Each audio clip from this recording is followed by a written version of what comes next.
The bill fluttered in the air before drifting down to the polished marble floor, landing face up under the cold, golden lights of the downtown Seattle restaurant. The tip line was crossed out with a single decisive stroke. 0. A round, stark 0, isolated, and carrying an insult that needed no explanation.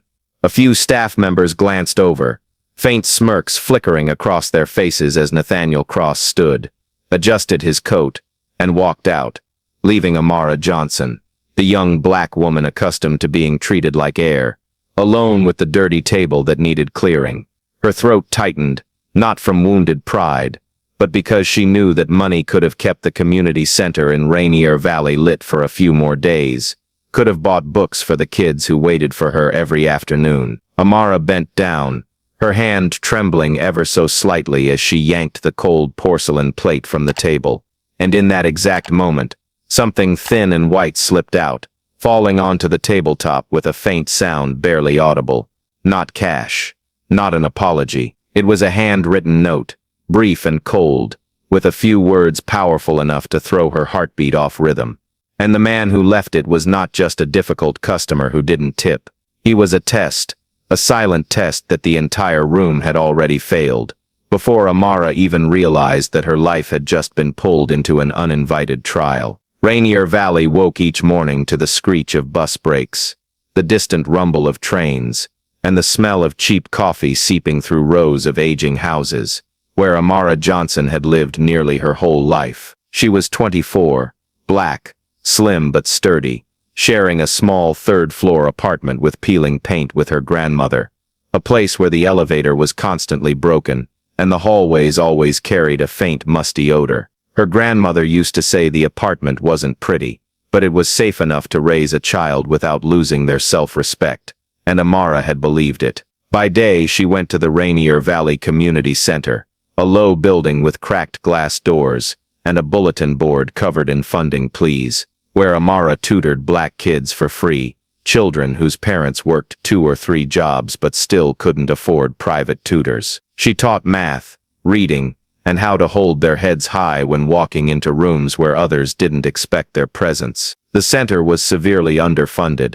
Electricity often threatened to be cut off, but Amara showed up regularly, bringing pencils bought with her meager wages, because she understood the feeling of being left behind from a very early age. When the sun set, Amara swapped her old sweater for the black and white uniform of a fine dining restaurant in downtown Seattle, where the gleaming marble floors reflected expensive shoes and glances that slid over her as if she were part of the furniture. There, she learned to walk softly, speak just enough, and make herself non-disruptive, because too visible an existence was sometimes a disadvantage. Amara's life was always short on money, sleep, and time for herself, and long on moments of being overlooked, from customers' stares to the manager's cold tone. But she didn't grow bitter. Instead, Amara chose kindness as a form of self-defense, as a way to hold on to her dignity in a world that constantly tested it. She shared her end-of-shift meals with familiar homeless people on the street corner, patiently listened to the kids talk about dreams that seemed too big, and every night when she returned to the old apartment, she believed that no matter how hard tomorrow was, she hadn't yet let the world decide who she was. That evening in downtown Seattle cast a cool, muted light over the fine dining restaurant, reflecting off the marble floors and the precisely arranged silverware that felt almost indifferent in its perfection. And it was in that space designed to diminish people that Nathaniel Cross appeared. He didn't enter with a noisy entourage or demand a loud introduction, but his tall, lean figure in a minimalist suit, the way he paused for a beat at the door to survey the room, as if inventorying his own property, was enough to shift the atmosphere. Nathaniel Cross, the tech billionaire from Silicon Valley, whose name had graced the covers of business magazines, was recognized almost instantly by the restaurant manager, and in that moment, the usual rhythm of operations bent. The manager straightened his tie, his voice dropping an unnecessary octave, servers instinctively parting to the sides, as if the man's power radiated an invisible pressure zone. Amara was called by name, not by choice, but by curt order. she would serve that table. She nodded and approached with the familiar gait of someone who knew they were stepping into a space that allowed no mistakes. Nathaniel sat down, opened the menu, and when Amara stood beside the table waiting to take his order, he didn't look up at her, didn't ask her name, didn't offer any gesture, acknowledging that a specific human being stood before him. He ordered in an even, precise voice, as if dictating to an automated system, pausing occasionally not to think, but to create silences long enough to force the other person to strain to fill them. Amara took notes, responded briefly when needed, kept her face neutral, but she felt the pressure clearly, not from words, but from their absence. Nathaniel Cross's power didn't lie in insulting. He didn't need to. His refusal to acknowledge was itself a declaration. Nathaniel Cross didn't disappear after that first evening, and his presence in the days that followed became an uncomfortable offbeat rhythm in Amara's already strained schedule, like a low discordant note that only she had to hear. He returned to the restaurant multiple times in the same week, sometimes at unexpected hours, sometimes right at peak times when the dining room was full, and each appearance was so quiet that people only noticed when the manager's expression suddenly changed. Nathaniel was never loud, never complained in a way that could be easily pinned down, but his requests always hovered on the fragile line between reasonable and unreasonable, where a server couldn't object, yet couldn't fully comply comfortably either. The first time, he demanded filtered water at exact room temperature.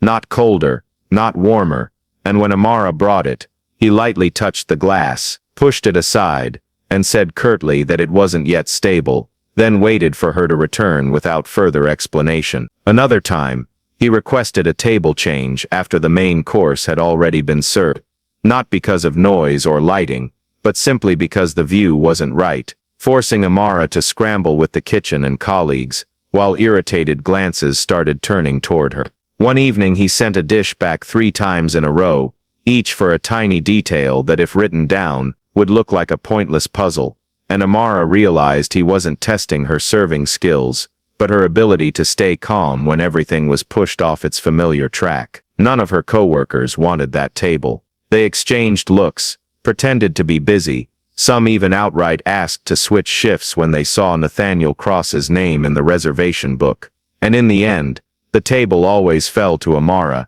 as if her patience were an infinite resource to be tapped. She felt the pressure not just from the cold customer, but from the quiet avoidance around her, from the sense of being pushed forward as a shield for everyone else's discomfort. But Amara didn't react negatively. She didn't sigh, didn't glare, didn't let fatigue show on her face, even though every night when she returned to her old apartment in Rainier Valley, her feet ached and her mind spun from lack of sleep.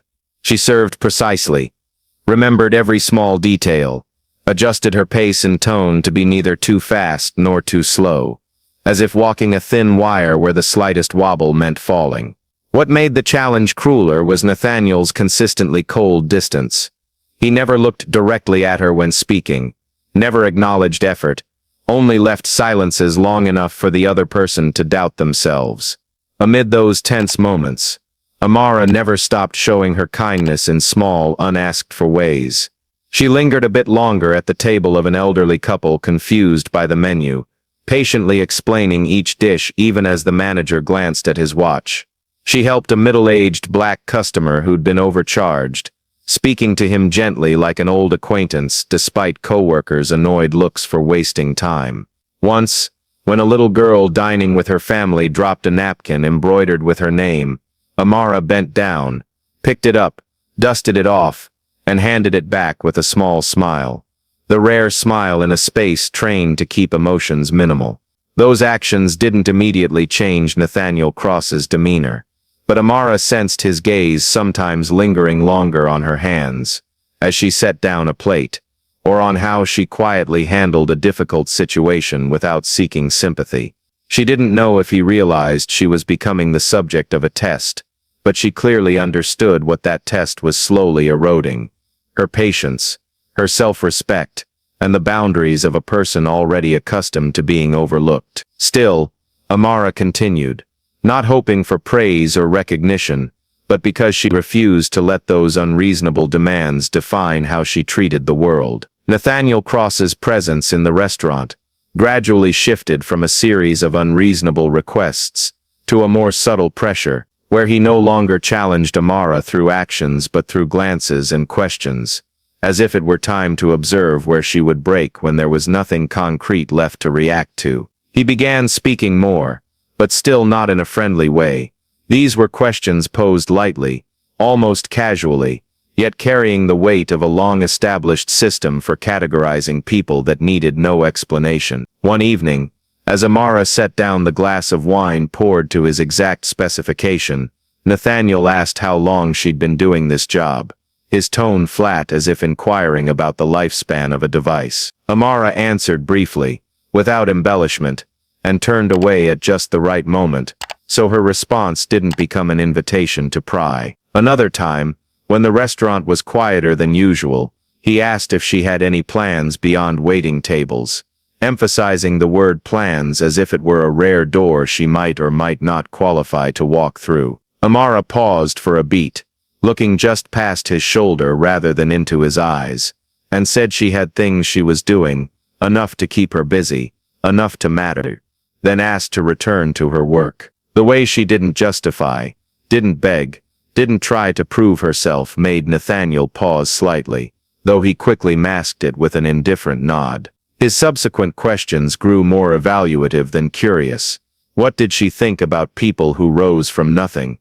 Did she believe individual effort was always enough to overcome circumstances? Had she ever felt she was wasting time in places that offered no real benefit?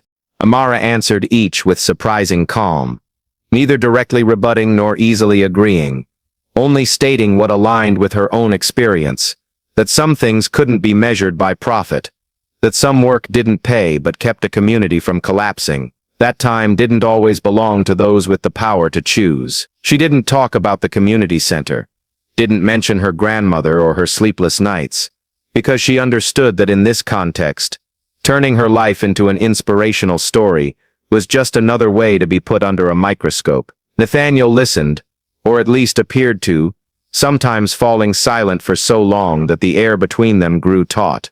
And in those silences, Amara clearly felt his gaze measuring, weighing, as if comparing her to some internal model. He noticed how she handled pressure not through absolute submission, but by maintaining her own rhythm, neither speeding up to please nor slowing down to defy. He realized she wasn't trying to impress, which unsettled him, in a way he couldn't quite name, accustomed as he was to the most sophisticated flattery. There were brief moments when Nathaniel saw in Amara something that didn't fit the position he'd assumed for her, an inner steadiness not derived from money or power, and the thought made him clench his jaw for a second before returning to his familiar indifference. He didn't acknowledge that flicker, even to himself, because it would force him to question the assumptions that had carried him to the top of his world. Meanwhile, Amara continued her work as usual, answering when asked, staying silent when necessary, not allowing those categorizing questions to penetrate deeper than she permitted. She understood clearly that this was no longer a test of serving skills,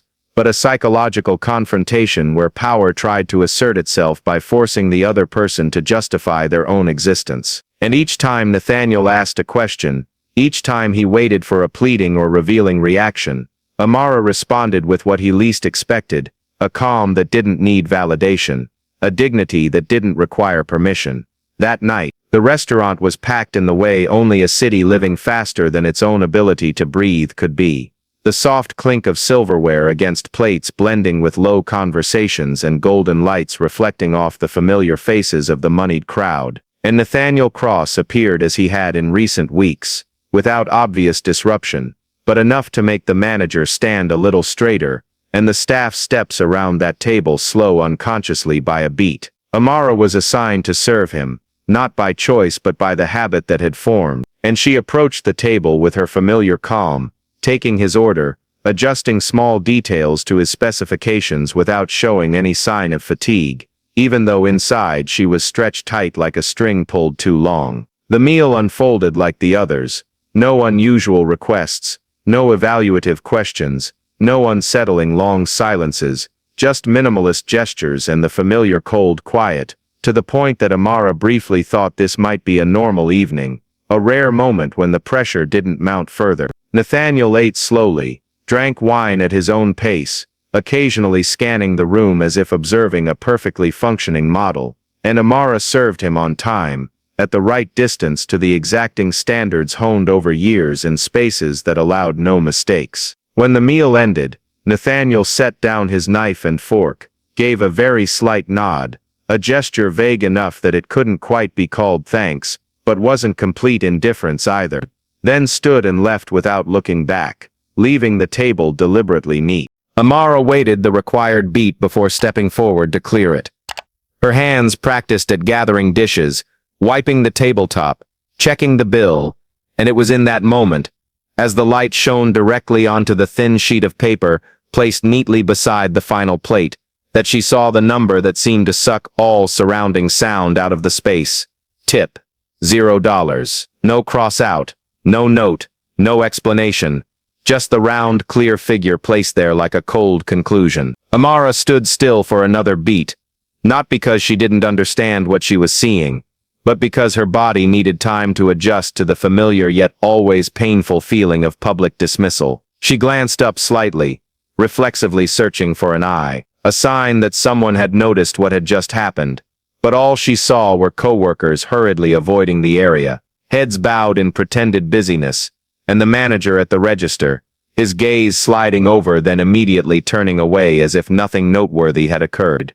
No one spoke up, no one checked on her, no one objected. That silence was heavier than any insult, because it confirmed that what had happened wasn't a mistake but an accepted reality. Amara felt her throat go dry, her heart beating faster in her chest, but her face retained the neutral expression practiced for so long, her hands steady as she folded the bill and placed it in its proper spot. She continued clearing the table, each motion precise to the point of mechanical, gathering dishes, wiping dried wine stains from the tabletop, straightening chairs, as if completing the work perfectly was the only way to keep herself from falling apart right there. Other tables still needed serving, new orders still came from the kitchen, and Amara turned her back on the cleared table, slipping back into the flow of the shift as if nothing unusual had happened. But inside, something had hit bottom, not an explosive anger, not tears, but a heavy emptiness as she realized that all her patience,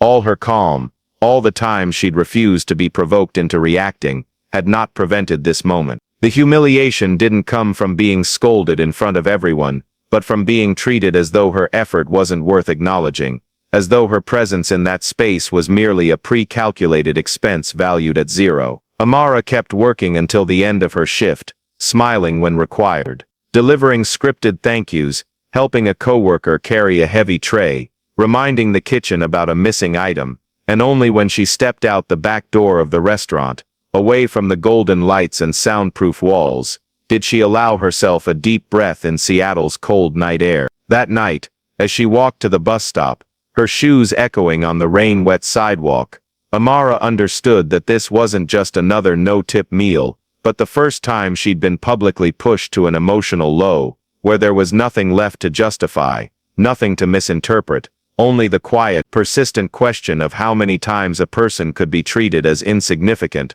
before being forced to change something, whether the world around them or the path they were on.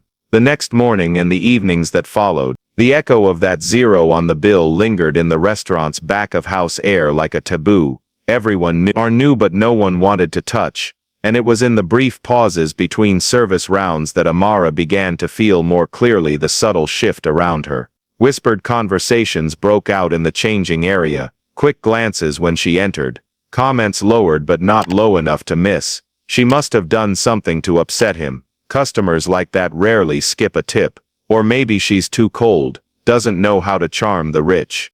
No one said it directly to Amara, but every murmur carried the unspoken assumption that if something went wrong, the fault must lie with her, because in a system accustomed to blaming downward, the most vulnerable person was always the safest place to unload discomfort.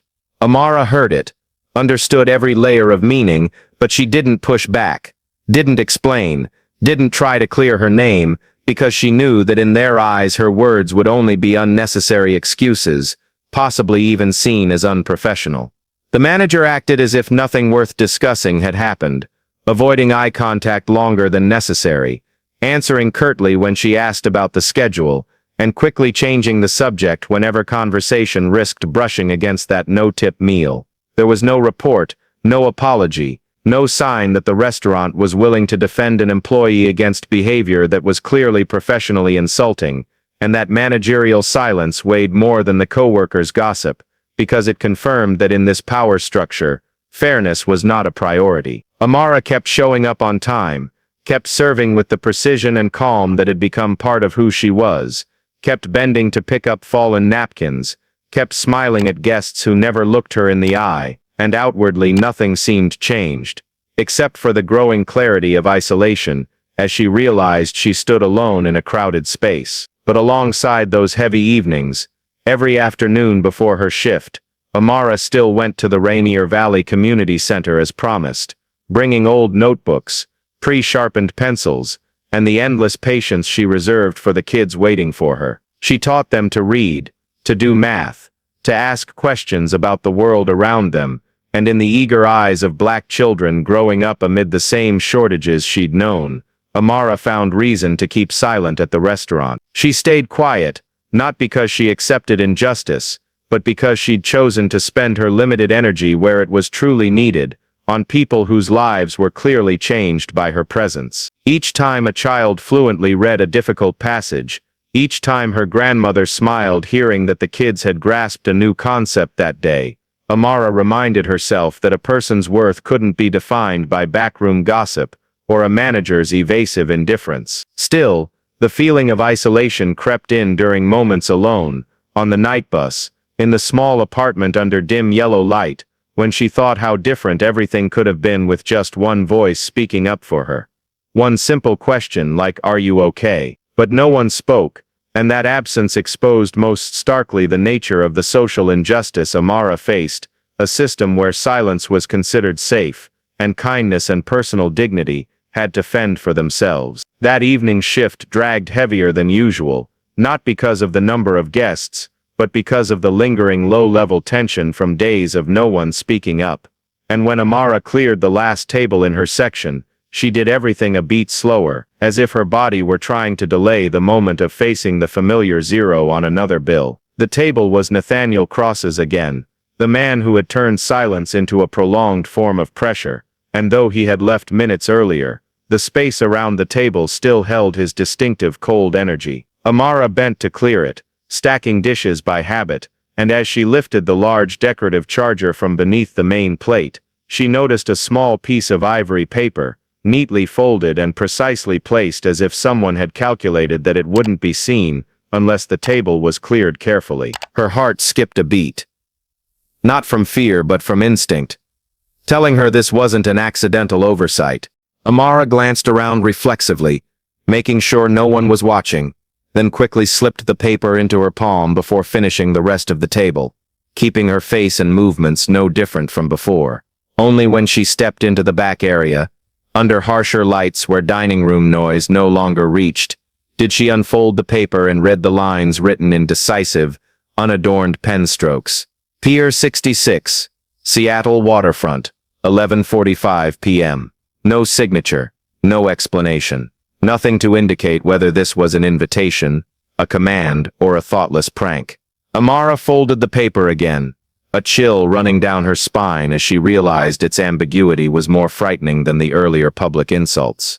Pier 66 was a real place, part of the Seattle waterfront, where cruise ships and luxury yachts docked, and 11:45 p.m. was not a time for casual meetings. For the rest of the shift, the paper sat tucked in her apron pocket, far heavier than its actual weight, and every time Amara moved, she was acutely aware of it, as if it were pulling her thoughts off their familiar work rhythm. When the shift ended, Amara changed, stepped out of the restaurant, and Seattle's cool night air hit her, clearing her head but also sharpening the questions, swirling deeper. Who left this note?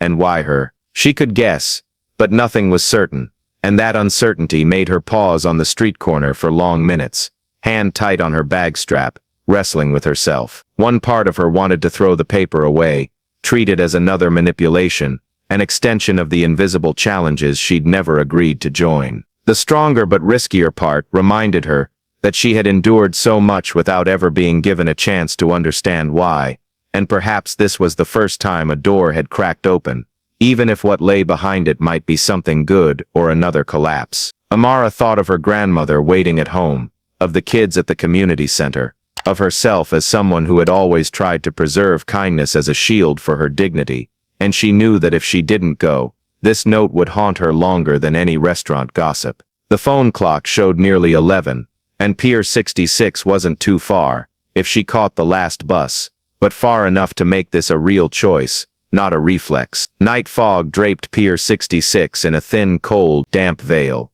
the kind of mist unique to Seattle that scattered the lights from docked ships into hazy halos, and as Amara stepped off the last bus, she immediately sensed how different this space was from the familiar streets around the restaurant or Rainier Valley. The gentle lapping of water against the pier blended with the rhythmic clink of ropes against metal posts, steady and solitary, and in that scene, Nathaniel Cross stood leaning against the railing, dark coat blending into the mist, as if he didn't want to be seen too clearly at first. Amara stopped a few steps away, maintaining a distance close enough not to intrude, but not to appear submissive, and for the first few seconds, neither spoke, only the wind whistling across the water, the slow building tension. Nathaniel broke the silence first, not with his usual commanding tone or cold demeanor, but with a low, almost confessional statement that he hadn't been sure she would come. Amara replied briefly that she hadn't been sure she would either, but she was here because she wanted to understand the reason, and if this was just another game, she would leave immediately. Nathaniel turned to look at her then, truly looking straight for the first time, not evaluating, not measuring, and in his eyes was something no longer pure power, but a weariness mixed with confusion. He spoke slowly, admitting that his repeated returns to the restaurant, the unreasonable requests, the prolonged silences, and even the no-tip meal were not random indifference, but the product of a deep-seated bias he'd held for a long time. The belief that a person's worth could be measured by their reaction under pressure, that those who remained calm in silence were more reliable than those who loudly demanded fairness. Nathaniel didn't apologize right away, but explained, as if trying to unravel layers of thinking he'd once considered logical in his world, where he was accustomed to testing partners, employees, even friends with unannounced trials. Amara listened without interrupting, but her face didn't soften, because she understood that explanation wasn't the same as justification, and she hadn't come here for a lecture on the psychology of power. When Nathaniel finally admitted he'd been wrong to apply those tests to her, someone with no safe way to withdraw, and that he hadn't fully seen the power imbalance between them, until witnessing her maintain dignity, amid an entire system's silence, Amara spoke. She said clearly, without trembling, that what hurt her wasn't the zero on the bill, but the fact that no one, including him, had considered her important enough to explain or respect from the start. Nathaniel listened in silence, this time not the imposed kind but receptive, and when he continued, he stated that he hadn't asked her here to offer money, to compensate, or to buy forgiveness, because if that was what she needed, he could have done it long ago without meeting at Pier 66 in the middle of the night. He said what he wanted was an equal conversation, where he wasn't the billionaire, and she wasn't the server, just two people trying to understand what had happened, and what should happen next. Amara didn't reply immediately. She looked out at the dark water where fog and lights merged, and in that moment, she realized power was shifting, slowly but clearly, not from money or status, but from who set the terms. She turned back, met Nathaniel's eyes, and said that if this was to be an equal conversation, it could only continue if he accepted one clear condition. She was not a subject to be tested, not a character assessment for anyone, and if he wanted her in his life or thoughts in any way, respect had to be the foundation, not a reward that came later. Nathaniel didn't react right away. He took a deep breath and nodded very slowly, as if for the first time forced to acknowledge limits he couldn't cross with his usual intelligence or power. He said he agreed, without hesitation, and that admitting this mistake was harder than any deal he'd ever signed. The conversation continued, no longer confrontational, but not intimate either, circling questions about values, and why Amara chose to keep kindness in an environment that often treated it as weakness. She replied that kindness wasn't resignation, but a conscious choice not to become what she hated most. Nathaniel listened, and in his eyes, Amara saw a small but irreversible shift, as he realized that for the first time in a long while, he wasn't controlling the rhythm of the encounter. As the clock neared midnight, the fog thickened and the cold wind made Amara pull her coat tighter. Nathaniel asked if she'd be willing to continue this conversation, another time under clearer, more open conditions, and Amara said she would consider it. No promise, no refusal, because the choice now belonged to her. A few days after the foggy meeting at Pier 66, Nathaniel Cross called Amara with a short, direct phone call. No beating around the bush, no pressure, simply asking if she'd be willing to spend an afternoon, helping him look at a problem. And Amara agreed with clear conditions. No signing anything, no payment, and the right to leave any time if she felt she was being put in the position of a test again. They met at the port of Tacoma, where container yards stretched out like a city of metal, giant cranes reaching into the gray sky, and the air mixed with the smell of oil, sea salt, and steel. A world entirely different from the fine dining restaurant or the polished tourist waterfront. Nathaniel got straight to the point. The logistics company he'd invested in was in crisis. Shipments constantly delayed, costs skyrocketing, employees complaining, and thick reports from top experts outlined countless optimization models. Yet none explained why everything still felt chaotic in practice. Amara listened without picking up any printouts. Instead, she observed, watching truck drivers waiting in the rain, dock workers changing shifts, how containers were stacked, how a forklift had to loop extra times because a pathway was temporarily blocked. Nathaniel initially tried explaining with jargon, charts, and academic concepts familiar to him, but Amara gently interrupted, saying that if he wanted her to look, he should let her look her way. They walked along the port area. Amara asked a worker about shift schedules, a driver about wait times, a security guard about peak hours, and from those seemingly scattered answers a very different picture emerged. She saw that the problem wasn't in routing algorithms but in the mismatch between the labor community's schedules and the company-imposed pickup/drop-off times, that many drivers had to leave mid-shift for lack of decent food options, that workers from farther neighborhoods had to head home early to catch the last bus, creating gaps in manpower no report accounted for. Amara told Nathaniel this was a problem not found in textbooks because it didn't come from abstract data, but from the real lives of the people running the system, people with families, communities, and very specific limits. She suggested solutions so simple they almost seemed crude.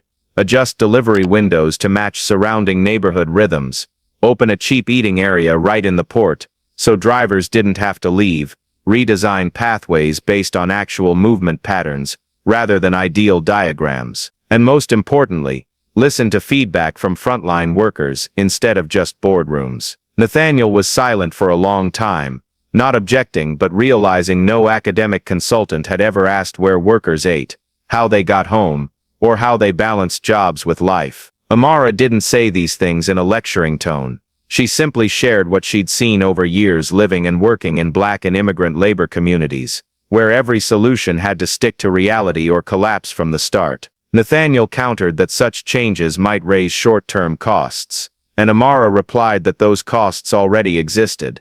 They were just being pushed onto the backs of people without a voice, and eventually the system would pay far more. As they watched the last convoy leave the port in the gray dusk, Nathaniel admitted for the first time that he was used to solving problems with academic intellect and financial power but blind to the everyday logic Amara treated as obvious. He asked why she could spot these things so quickly, and Amara answered that when you grow up in a community always optimizing the smallest resources to survive, you learn to read the signs others overlook. Medina, Washington appeared to Amara like a world designed to separate itself completely from the rest of reality.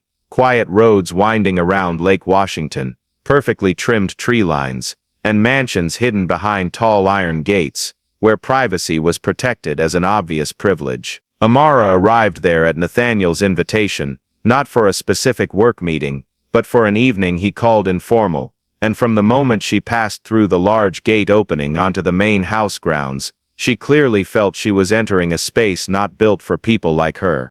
Everything was deliberately quiet, from the way lights illuminated the stone pathway to the nearly invisible presence of the service staff, who moved so lightly they seemed to leave no trace. And Amara, in the simple dress she'd chosen for comfort rather than impression, felt like a discordant low note in a meticulously rehearsed symphony. Nathaniel greeted her with his familiar calm, showed her around, made small talk. But even as he tried to keep his tone neutral and respectful, Amara still caught the quick glances from others present, the wordless assessments exchanged in silence. It was in that atmosphere that Evelyn Cross appeared. She entered the living room as if the house were a natural extension of herself.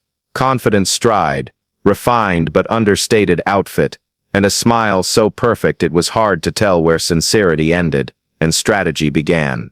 Nathaniel introduced Evelyn as his fiancée, and in that moment, Amara understood this woman wasn't just a supporting character in his life, but an inseparable part of the elite world he inhabited.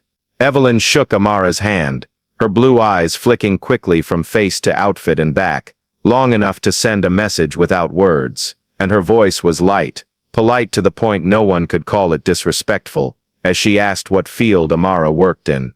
Amara answered briefly, without embellishment, that she worked part-time at a restaurant, and was involved in community projects, and Evelyn nodded, smile unchanged, but with a tiny adjustment in her eyes, as if that information had just been slotted into a pre-classified social order.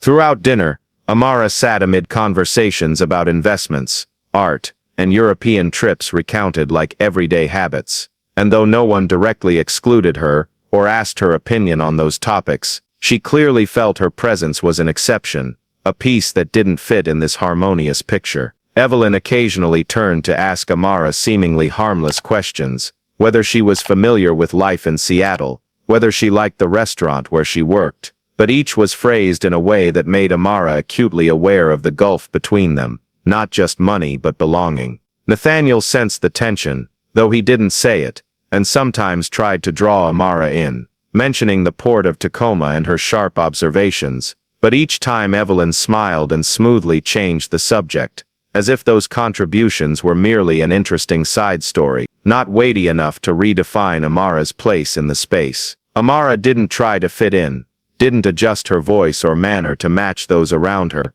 because she knew that effort would only highlight her sense of not belonging, and instead she kept her familiar calm, listening more than speaking, observing how power was subtly displayed through glances and seemingly casual remarks. When dinner ended, and Amara stood in the garden overlooking the still lake, she understood that Medina wasn't just a location but a symbol of a world arranged to preserve the existing social order. And in that order, she was the outsider. The Seattle Art Museum glowed in the night like a massive crystal block in the heart of the city, its wide steps leading to the main hall filled with camera flashes, soft classical music echoing under the high ceiling, and Amara entered that space with a familiar feeling amplified many times over, the sense of being invisible. She walked beside Nathaniel in a simple black dress, carefully chosen to neither stand out nor seem out of place, but from the very first moment, the eyes of those around her slid past her in the way she'd grown used to, over years working in the restaurant, glances reserved for people assumed to be there to serve rather than to belong. As they moved deeper into the hall, an event coordinator approached, not asking Amara's name, not looking at the invitation in Nathaniel's hand, simply tilting his head toward her and saying in a polite but firm voice that the service station was on the other side of the room, and if she needed more trays or gloves, she could ask the shift manager. Nathaniel paused for a beat, ready to speak, but Amara lightly touched his arm, a very small gesture, enough to stop him, and she smiled, thanked the coordinator, then stepped aside, not because she accepted the role forced on her, but because she knew a hasty reaction would only turn her into the center of a new spectacle. Throughout the evening, similar situations repeated with astonishing subtlety. A guest placed an empty wine glass in her hand, without asking. A nearby group asked her to bring more napkins. A middle-aged woman inquired where the restroom was in a lightly commanding tone. No one directly insulted her. No one raised their voice. But each action reinforced the same assumption that Amara's presence in this space could only be explained by a service role. Evelyn Cross appeared amid the crowd like a familiar anchor of that social order, chatting with donors and curators. And when her eyes met Amara standing alone near a sculpture, there was a brief moment where recognition flashed, then quickly covered by a polite smile. Evelyn didn't intervene, didn't correct anything, just continued her conversation. And that very inaction turned the situation into a refined form of humiliation wrapped in the veneer of upper-class courtesy. Amara stood in the middle of that brightly lit room, filled with laughter, and though waves of emotion rose inside her, she kept her breathing steady, her shoulders straight, and moved with quiet confidence, as if observing a social performance rather than being swept into it. When Nathaniel returned to her side, his eyes darkened as he realized what was happening. But Amara shook her head very slightly, signaling that she was fine, not because she didn't feel the pain, but because she understood that the value of her response lay in control. A group of collectors paused near her, discussing an artwork that reflected the voices of marginalized communities, and one of them turned to Amara, asking what she thought of the piece, not as a fellow viewer, but as if seeking the opinion of a staff member trained with prepared answers. Amara responded with a thoughtful comment, speaking about how the work evoked untold stories, about who has the right to define art, and who is only allowed to stand outside and admire it. And when she finished, the space around the group fell into a few seconds of unexpected silence. Eyes began to shift, not sliding past anymore, but lingering, reassessing, and in that moment, the invisible order of the gala was nudged slightly off balance, enough to create a crack. Nathaniel stood beside her then, saying nothing, but his presence now carried a different tone, not as a patron, but as a witness to the reversal unfolding before him. Amara didn't loudly demand recognition, didn't expose the misunderstandings, but her continued presence with dignity, her continued speaking as an equal when addressed, forced those around her to adjust their gaze. After the gala night at the Seattle Art Museum, everything seemed to slide into a calmer orbit, at least on the surface, as if the earlier subtle collisions had self-corrected to form a new equilibrium. The logistics project at the port of Tacoma, after implementing the seemingly minor changes Amara had suggested, began showing clear results. Truck wait times dropped, unexpected costs were controlled, and most importantly, frontline workers started saying their jobs felt easier to breathe. Positive numbers quickly appeared in internal reports, and in a short time, the media retold the story in their familiar way, with headlines praising Nathaniel Cross's strategic vision. The man who had boldly restructured and listened to market realities, to save a system on the brink of chaos. Amara read those articles during her lunch break at the community center, seeing Nathaniel's name repeated, seeing praise attributed to his insight and leadership. And though she didn't expect public credit, there was still a vague feeling that the story was being told in a way that lacked something, where the everyday observations that drove the change were blurred into minor details. Nathaniel, in their private meetings, expressed gratitude more sincerely than before, saying he understood the project couldn't have progressed without her perspective.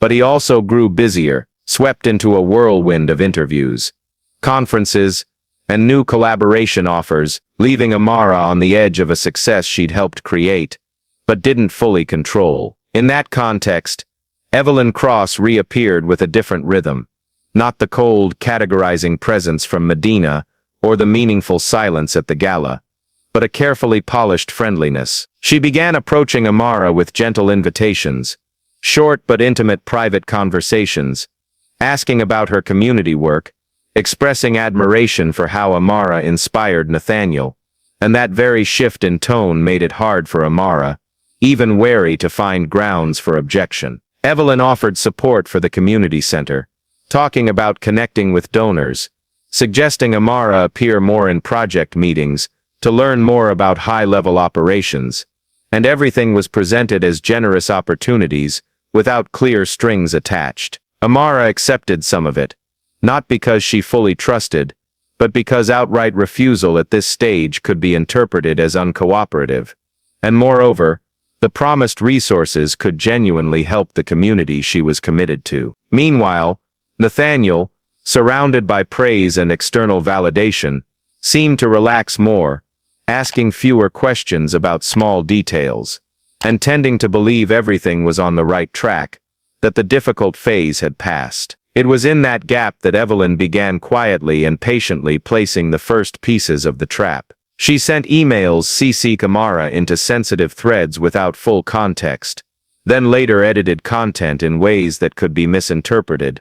She gave Amara internal documents for reference, then noted in meetings that the sharing hadn't been fully approved.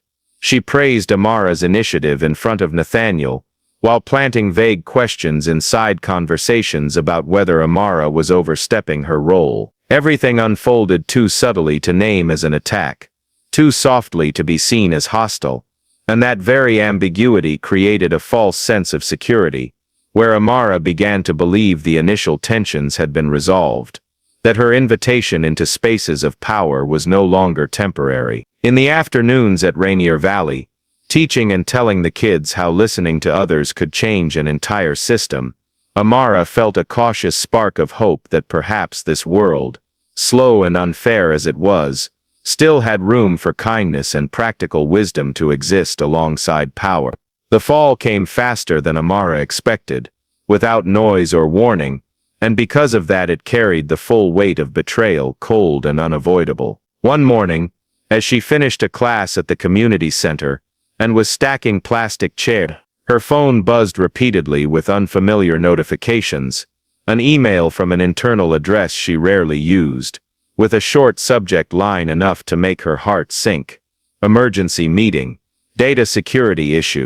Amara opened it, quickly reading the dry legal language, stating that sensitive information related to the Port of Tacoma logistics project had leaked outside, that there were signs the data had been shared from an account not part of the official tech team, and her name appeared at the end, not as someone invited to explain, but as a point of suspicion needing clarification. Amara sat down on the nearest chair, her mind spinning, trying to trace every step she'd taken, every document she'd seen, every email she'd been CC'd on, and she realized too late that the opportunities and trust in the false calm period had been deliberately arranged to lead to this moment. The meeting took place in a glass-walled room overlooking the city, where everything was bright and professional in a way that sharpened the inner tension. Evelyn sat there with just enough concern on her face, presenting carefully selected evidence, truncated email chains, files with access timestamps,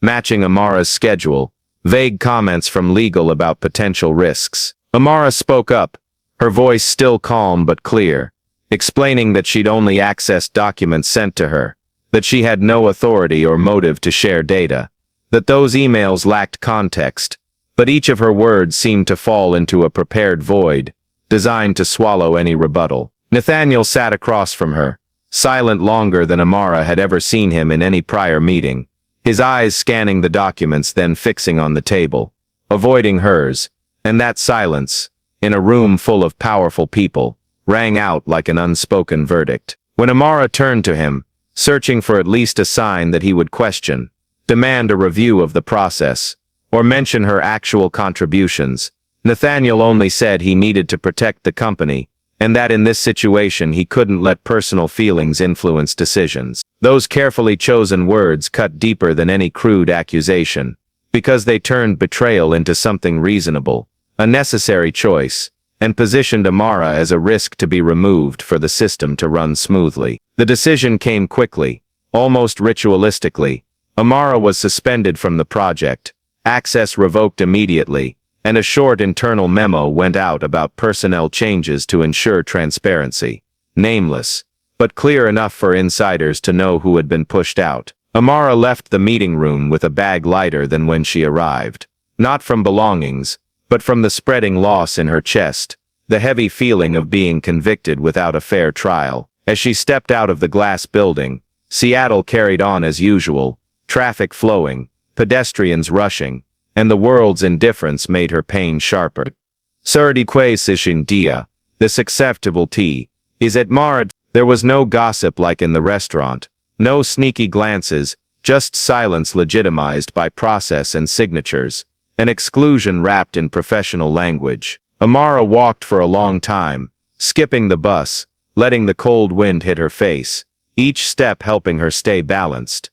But this time the emotional bottom she reached was different. If the no-tip meal had only made her feel overlooked, this moment made her feel betrayed by the very person who had once admitted his mistake and promised respect. The pain didn't erupt into tears, but settled into a heavy block in her chest, where trust was crushed into doubt, where the question was no longer, "What did I do wrong?" but "Was I ever truly seen as an equal?" When Amara returned to Rainier Valley that evening, the old apartment greeted her with its faint yellow light, and her grandmother's familiar voice, asking how her day was, and it was in that simple warmth that she fully grasped the depth of this fall, not just losing a project, not just a stained reputation, but the feeling of being pushed out of a space where she had hoped, cautiously, that she could help change things. This was the second emotional low, deeper and more painful, because it didn't come from open contempt, but from a belief that had been taken away, leaving Amara standing between two worlds. No longer protected by silence, not yet equipped with a new path, only facing the stark truth that justice, in spaces of power, rarely sides with those who don't hold the final word. In the days after being removed from the project, Amara had no time for prolonged collapse, not because the pain had faded, but because life in Rainier Valley didn't allow anyone to sink too deep into despair for long. The community center still needed someone to open its doors each afternoon. The kids still sat waiting with their old notebooks, and her grandmother still brewed tea every evening as if believing everything would pass. And it was in that familiar rhythm that Amara began to see more clearly what the glass-walled meeting rooms in downtown Seattle had never grasped. Truth rarely fits neatly into emails or reports. It lives in memories, habits, and human experiences. She didn't call a lawyer or file a formal complaint right away, because she understood the system was built to protect itself, and to uncover the truth, she had to take a different path. Amara started with very ordinary conversations, with the truck drivers at the port of Tacoma, who'd grown familiar with her during the survey days with Nathaniel, with the dock workers who'd shared about unreasonable shift hours, with the night security guard, who'd mentioned how camera storage schedules were often adjusted to fit the budget. She didn't ask directly about the data leak, but about small details, who was often asked to access the system after hours, who regularly brought personal laptops into restricted areas, what changes had occurred right before the project received media praise. Scattered pieces of information began connecting, not in the logic of a formal investigation, but in the logic of community, where one person's story filled in another's memory. Back in Rainier Valley, Amara asked an old friend who'd done IT for a nonprofit to help review the email chains quoted in the meeting, not to hack or access illegally, but to analyze send times, IP addresses, and how conversation segments had been clipped. They uncovered strange gaps, reply emails that didn't match context, and files accessed from a device not belonging to Amara, but linked to her account through temporary sharing permissions. Another person in the community network, who'd worked years in community legal aid, showed Amara how to document statements systematically, keeping emotion from overriding accuracy, because she knew that if the truth had any chance of being heard, it had to stand on a clear foundation. Amara returned to the port of Tacoma multiple times, not as someone removed from the project, but as a daughter of the working community, listening to stories about Evelyn Cross frequently appearing outside official hours, requesting quick looks at reports, about employees pressured to share access without written approval. None of them saw themselves as whistleblowers. They were just recounting what they'd seen, because in their world, truth wasn't an abstract concept, but something tied to livelihood and basic fairness. Gradually, a clearer picture emerged, not a convoluted conspiracy, like in movies, but a series of deliberate choices, where ambiguity was exploited to shift blame onto the least powerful person. Amara took careful notes, stored everything securely, and in the process realized she wasn't alone. that each person she spoke to carried a piece of the story, ready to share when listened to with respect. The strength of community didn't lie in everyone shouting the same truth, but in holding on to it until someone patient enough pieced it together. As Amara sat in the old apartment late one evening, organizing notes, statements, and simple but convincing technical analyses, she felt an inner shift, not an anger seeking revenge, but a steadiness from knowing she stood on the foundation of many others. This was no longer her individual story against a system, but the story of a community long accustomed to being overlooked, now choosing to stand together to reclaim the truth. Amara knew the road ahead still held many barriers, that financial and media power still tilted toward Nathaniel and Evelyn, but this time she wasn't walking alone, and that alone changed the landscape. In the quiet of Rainier Valley and amid the noisy container yards of the port of Tacoma, justice didn't arrive as an explosive moment, but as a persistent flow nourished by memory, solidarity, and trust among people once deemed insignificant. And Amara, standing at the intersection of those flows, knew that whatever the final outcome, the value of this truth had already surpassed any project or reputation built to conceal it. A year passed quietly, without sensational headlines or victory declarations, but long enough for real changes to take root and reshape what had once seemed impossible. Rainier Valley in the afternoons still carried the smell of sun mixed with exhaust and kids calling to each other on concrete playgrounds. But the community center where Amara once tutored was different, not because it had become fancy, but because it had become stable. The community education fund she led didn't bear a billionaire's or corporation's name, but the neighborhood's own, built from small, steady contributions by local businesses, nonprofits, and individuals who believed investing in the intellect and dignity of Black children was a moral choice, not a branding strategy. Key. Amara didn't stand on a stage or become a polished figurehead. She still came to the center every day, still sat with the kids at old wooden tables, but now she did it with a more secure foundation, where electricity bills were no longer a monthly worry, and volunteer teachers didn't have to buy pencils out of pocket.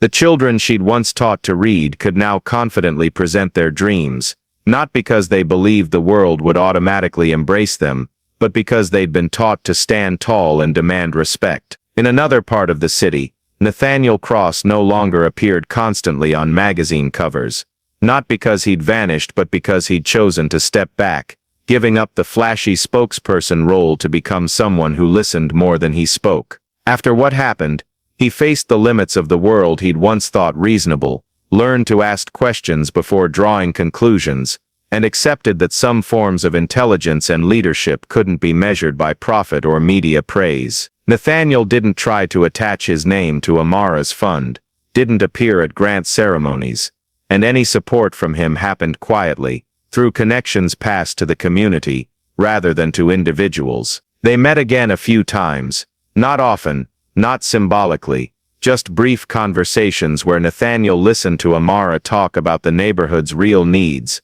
about kids requiring more support, and where Amara no longer had to weigh every word to protect her dignity. Their story didn't end in perfect reconciliation, or a clearly defined relationship, but in respect properly placed, where each understood their role and the limits of personal power. In the late afternoons, as Amara locked the community center doors and watched the kids head home, she thought about the journey from no-tip meals to cold glass-walled meetings, from complicit silence to the community strength that brought truth to light. She understood that Black worth had never depended on recognition from elite spaces, but on the ability to build, sustain, and protect one's own community, even when the world turned away. Dignity didn't need tips to exist.